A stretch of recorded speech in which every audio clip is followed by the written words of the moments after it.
Sound, camera, action.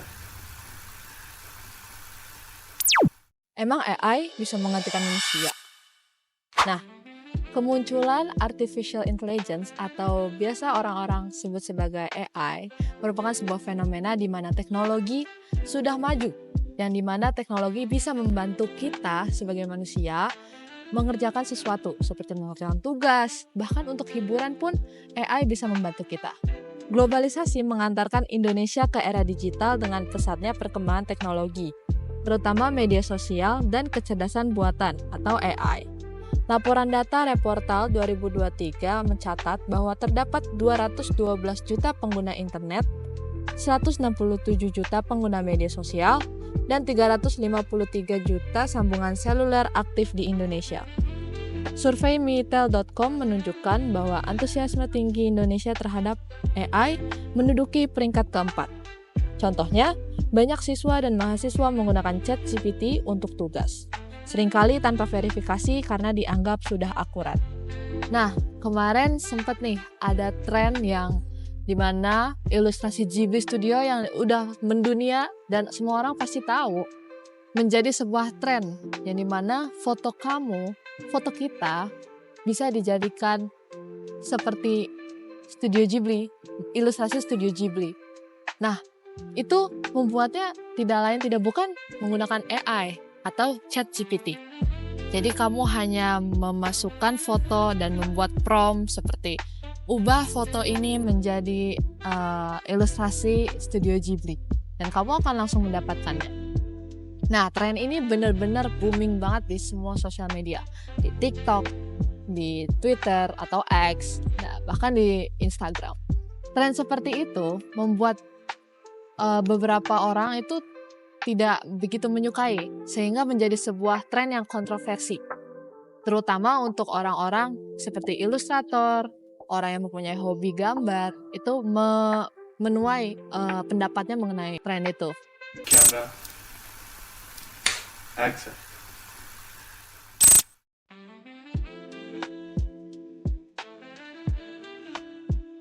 No, I've not. Aku nggak I just don't want to touch AI at all, dude. Like my pride in as an artist is that I can just use my own skills to make it. So like yeah. Bukan untuk menggambarnya, tapi sebagai referensi doang. Karena menurut saya perkembangan AI itu cukup bingung gitu ya, ada hitam putih gitu, ada pro cons-nya tentu saja. Tapi kalau dari pro-nya yang aku lihat itu it makes a good reference gitu. Jadi referensi yang bagus, tapi juga tidak mau di tracing lah, obvious. Sekarang nggak kepikir kayak ya kalau udah tau aku kayak ngapain ya, aku artis gitu, ngapain, maksudnya bukan artis ya, maksudnya kayak udah saya jurusan DKV juga, jadi ya mungkin gambar AI itu bisa kita jadiin referensi menggambar, tapi cuman aku nggak pernah kepikiran untuk menggunakan itu gitu. Jadi kayak gini loh, kayak kayak adalah orang kayak generate AI, terus itu tunjukin lah ke seluruh dunia di internet. Nah terus aku kayak ya udahlah, aku coba kayak pakai AI itu, terus aku recreate, kayak aku gambar ulang apa sih yang menurut aku yang bisa lebih bagus, apa sih yang bisa kayak apa sih namanya, kayak komposisinya apa sih yang biar lebih menarik.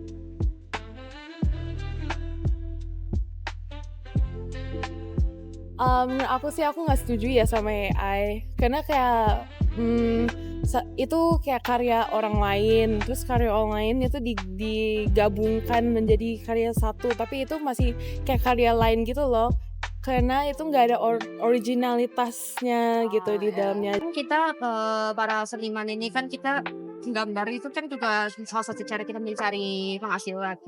Dengan munculnya AI ini, jadi kita pekerjaannya itu sedikit demi sedikit itu jadi kayak dipotong. Bukan menjadikan AI itu sebagai tool doang gitu, sebagai kayak the prompt udah jadi, udah jual gitu kan.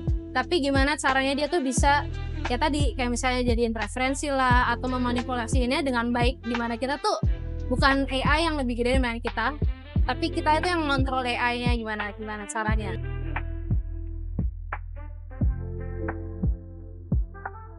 Gampang banget. Nah, AI ini bisa lah kita bilang seperti komputer atau robot. Karena AI itu nggak bisa belajar kalau misalkan kayak semua manusia itu nggak ada. Karena AI itu kan itu belajar dari data ya, contohnya ChatGPT. ChatGPT itu nggak bisa bekerja kalau misalkan kayak bukan dari website-website lain, bukan dari jurnal-jurnal yang sudah ada. Jadi mending kayak pengetahuan yang udah di ada internet itu ChatGPT pasti nggak bisa bekerja. Karena mereka belajarnya dari situ juga, dari hasilnya manusia. Halnya yang sama image generator ChatGPT. Karena ChatGPT ini belajar dari gambar-gambar yang sudah ada yang di internet, dipelajarin, dan itu pun gimana ya, gak ada kreativitasnya gitu loh.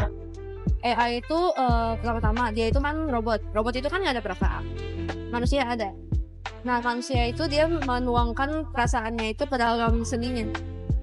Kalau robot dia bikin aja, ada perpaduan warna, ada corak-corak yang ya bisa dibilang unik gitu mungkin, tapi dia nggak ada rasanya flat aja. Setahu aku kayak semua kayak anim gitu, tapi kalau untuk yang ilustrator manusia gitu itu pasti kayak genre-nya beda semua, nggak cuman kayak pretty girls or pretty boy, tapi juga ada kayak yang beneran mukanya tuh tua, ada yang muda, ada yang ya bervariasi lah dibanding AI.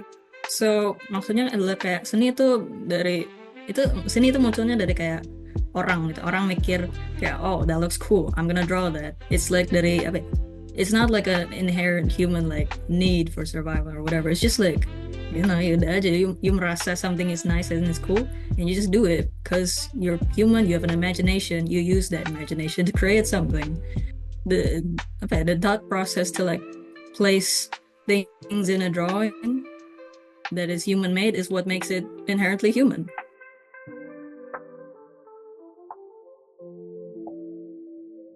Kalau menurut saya, kalau yang saya baca-baca, katanya si Ghibli ini kalau nggak salah dia udah punya lisensi. Cuman dari ChatGPT sendiri itu tuh dia nggak ada izin sama sekali kepada studio Ghibli-nya ini gitu loh.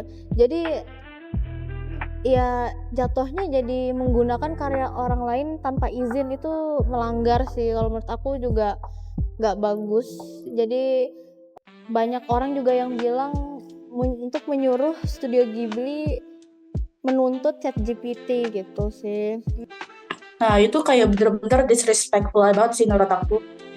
Karena karya orang yang bener-bener udah passionate banget, aku udah membuat ini bertahun-tahun, aku sudah kayak bekerja keras untuk membuatkan hasil ini, dimana orang bisa enjoy it. Tapi karya aku nggak dihargain. Creator si Ghibli itu udah bilang kan kayak dia tuh juga nggak suka sama AI, jadi para orang itu harus respect kan sama pendapat dia. Kalau misalnya dia juga nggak suka, kenapa kamu kayak disrespect his art? Pas bikin film, bikin movie itu pasti kayak ada kerja kerasnya, ada time-nya, ada waktunya. Masa kayak kamu AI cuma 1 detik itu kayak kamu nggak respect artnya gitu loh. Mendingan lu belajar art dibanding kamu steal art gitu. Mengutip dari Miyazaki Sensei sendiri, it is a disgrace to humanity. Camera. Action. Penggunaan AI memang lebih mempermudah kehidupan kita, terutama dalam melakukan pekerjaan, sehingga lebih cepat dan juga lebih instan. Tapi, banyak sekali dari kita masih menyalahgunakan AI, sehingga menimbulkan banyak sekali masalah-masalah atau dampak negatif. Seperti di sekeliling kita banyak sekali berita hoax, kemudian ada deepfake, dan juga sebagainya. Tentu dengan hal seperti itu sangat merugikan, terutama untuk generasi muda. Karena generasi muda menjadi tergantung dengan kehadiran AI, sehingga potensi alami kita atau karakter dari diri kita itu tidak muncul dan tidak dapat dikembangkan dengan baik. Camera. Action. Halo, nama saya Ika Karlina Idris. Saya dosen di program Kebijakan Publik dan Manajemen Monash University Indonesia. Nama saya Martinus Eko Prasetyo. Saya bekerja sebagai dosen, salah satu dosen full time di Universitas Multimedia Nusantara (UMN) saat ini. Selain itu saya sebagai researcher biasanya.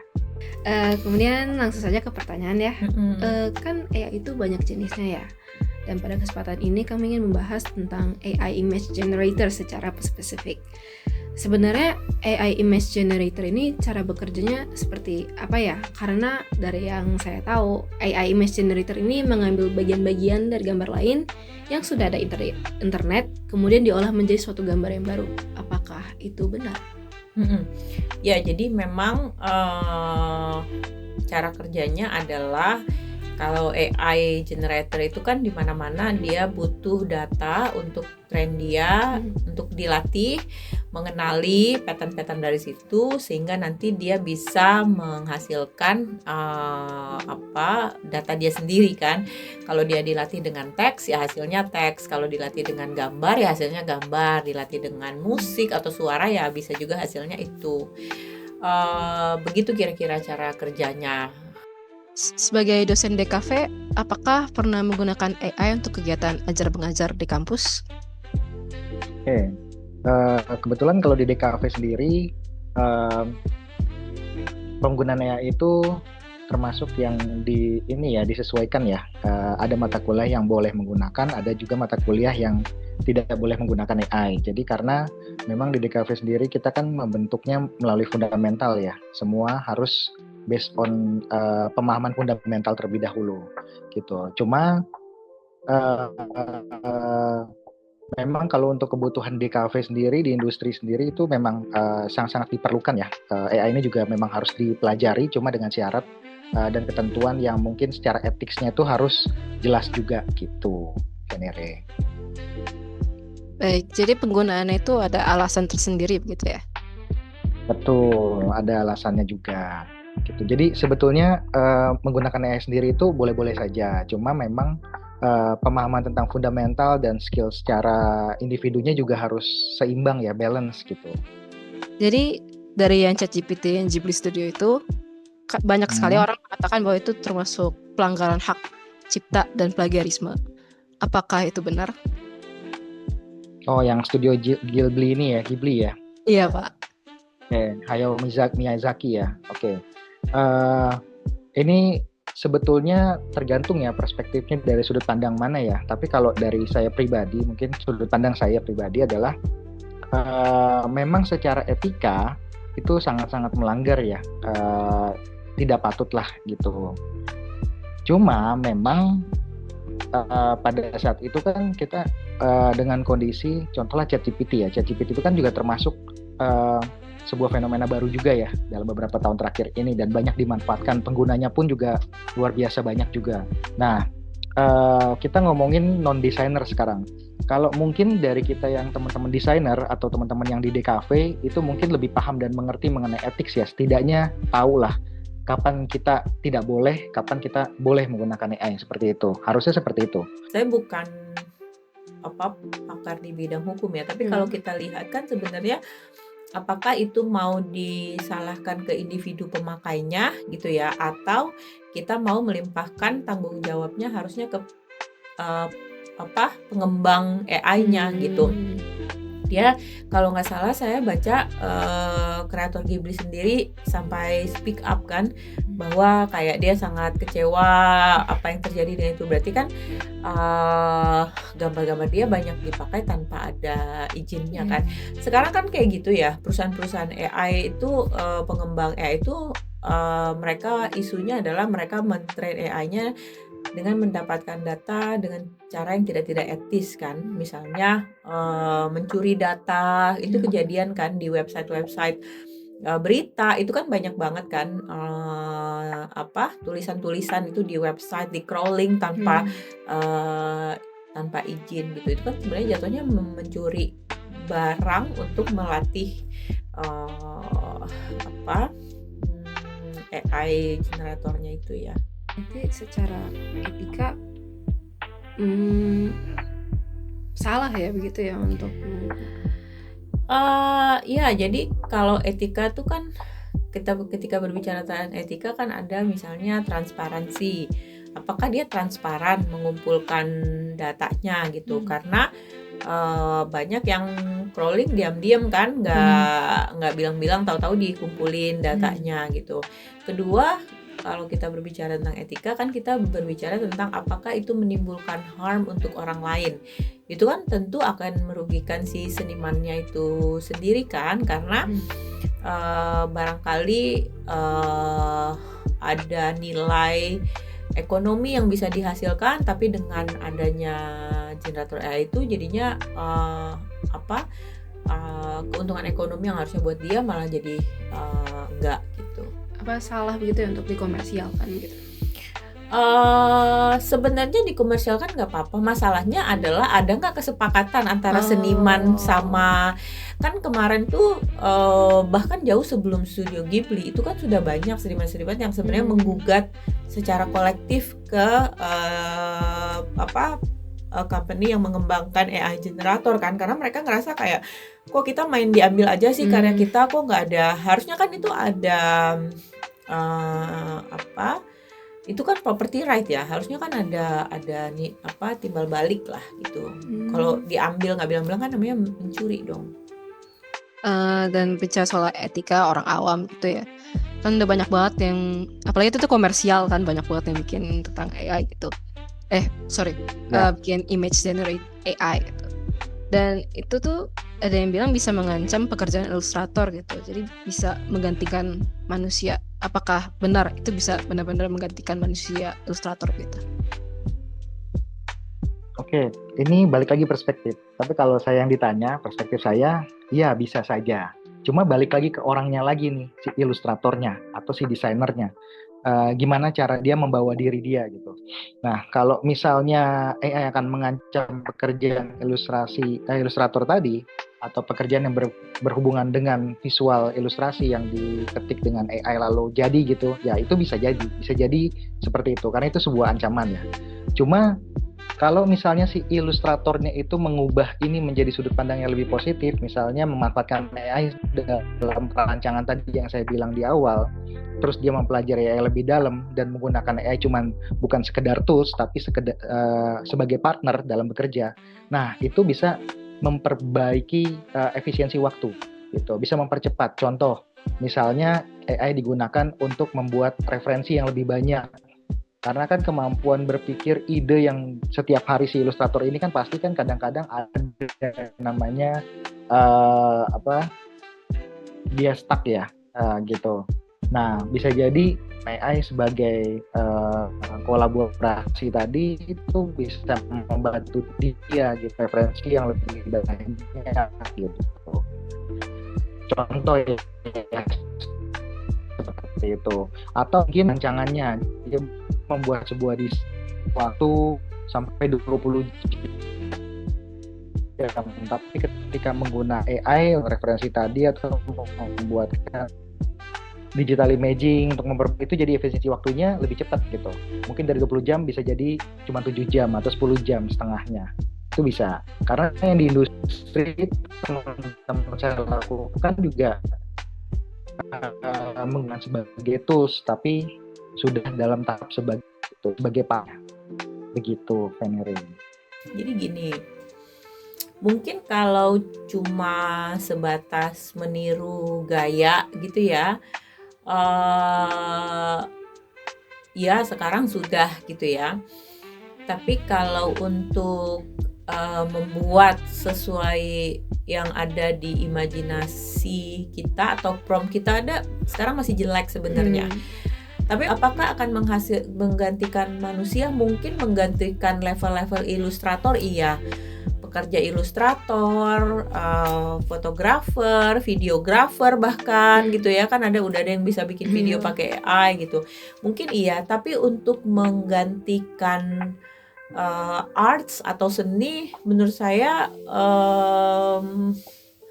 I don't know, mungkin masih jauh ya. Saya nggak mau bilang enggak, tapi mungkin masih jauh karena art itu kan dirasakan ya. Mungkin semakin lama kalau dia bisa di-train dengan data yang semakin bagus mungkin iya. Cuma kalau sekarang mungkin ilustrator, fotografer, videografer mungkin udah bisa digantikan yang kayak gitu-gitu ya. Menurut Bapak, apa sih yang membedakan ilustrasi yang dibuat oleh AI dan manusia? Oh, yang membedakan kalau mungkin kalau yang perspektif saya dari sudut pandang desainer yang udah ada di industri udah cukup lama ya, yang udah cukup senior lah, di atas 10 tahun lah.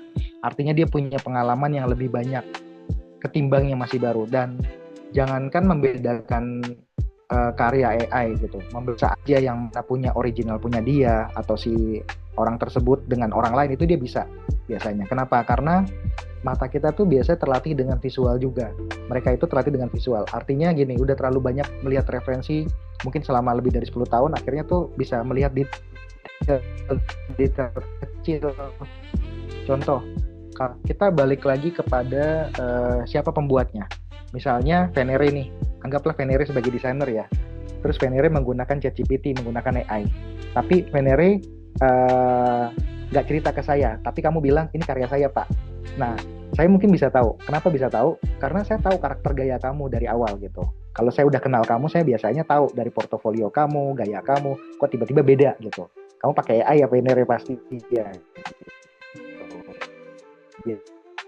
Saya seperti itu.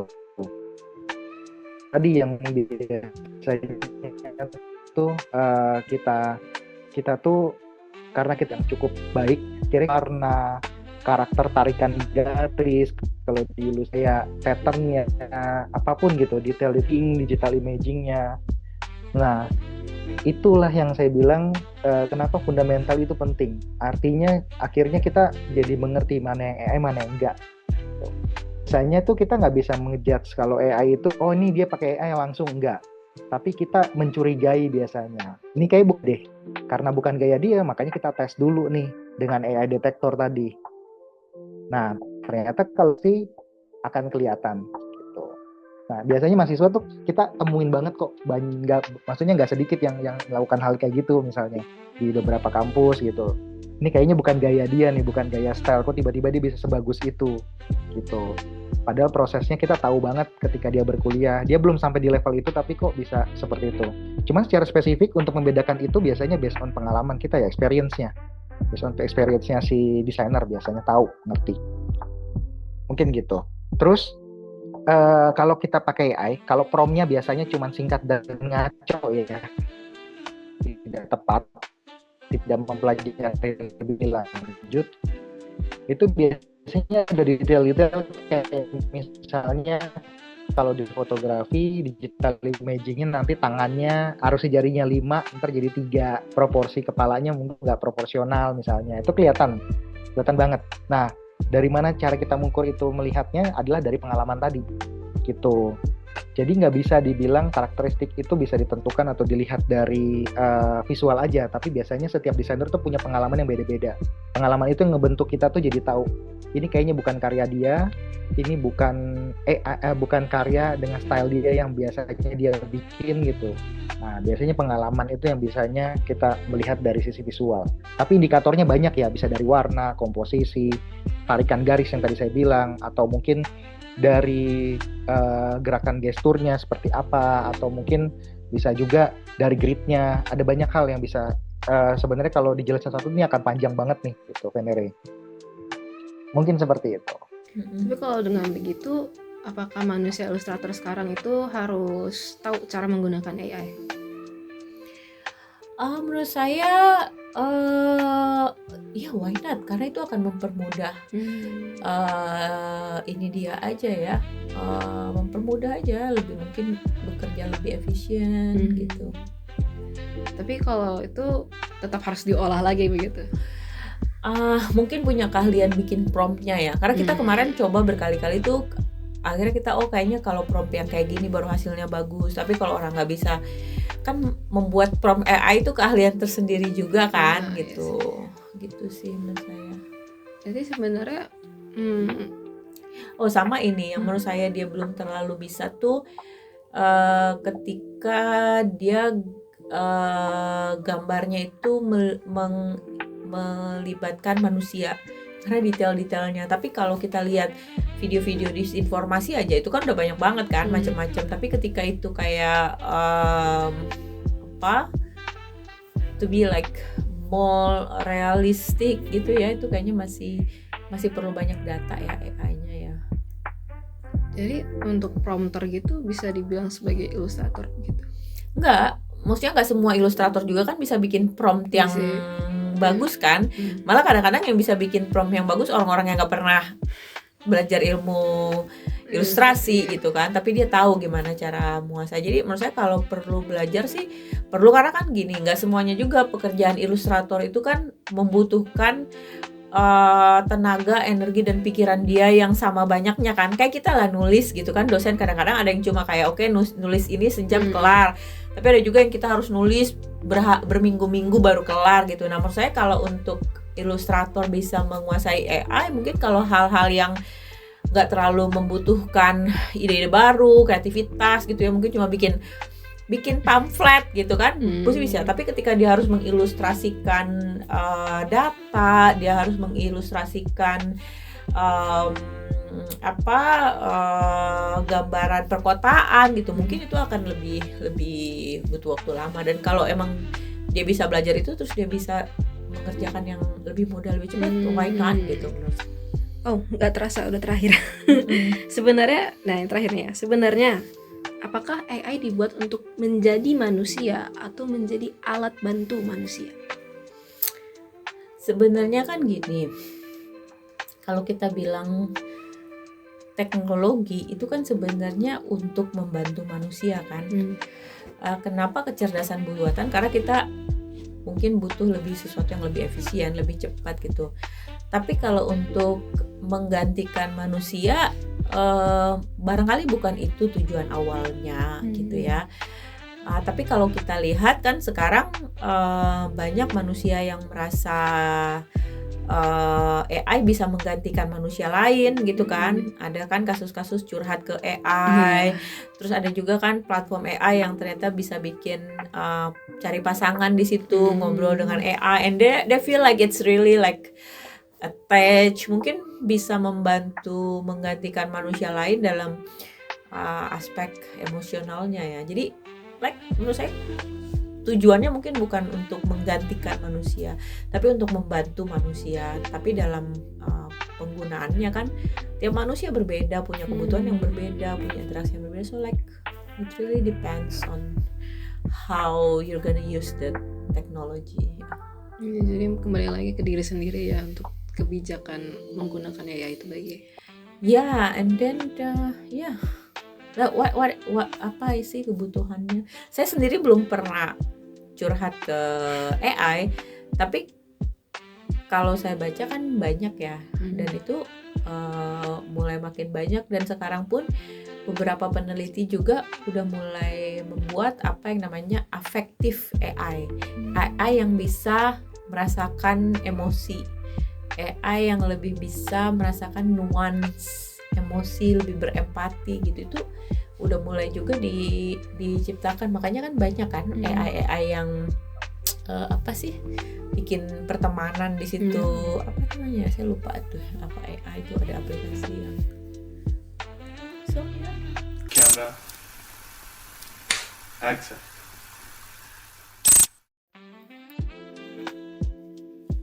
AI memang dirancang untuk membantu peradaban manusia. Dapat kami simpulkan bahwa proses pengerjaan AI itu lebih instan daripada manusia. Namun, untuk detail ilustrasi AI, hanya manusia atau ilustrator yang dapat mendeteksi kesalahannya. Berdasarkan para narasumber kita, AI itu bukan pengganti kita, melainkan partner kita.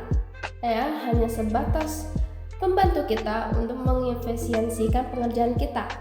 Oleh sebab itu, bijaklah menggunakan AI, bukan menjadi budak para AI. Sound.